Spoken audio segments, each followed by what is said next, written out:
In this video, I'm going to teach you how to buy crypto in MetaMask. I have in here this article from MetaMask themselves about how to buy crypto. To do this, you just need to head over and then click on the buy and sell button on the MetaMask and click on the move crypto, click buy, select your region and currency located on the right of your wallet address. Select the crypto token that you want and the network that you want to buy them from. For example, you can buy Ethereum on Ethereum or Sol or Solana or buy Ethereum on Solana. So those are the options. Enter the amount of that you want to buy.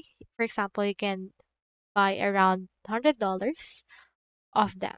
Select the payment method that you want to use. They have debit, credit, bank, or PayPal.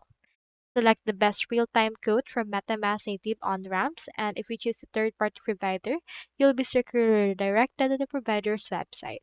So with this, you can head over and then buy crypto directly. So that's all there is today, and I hope this video helped you.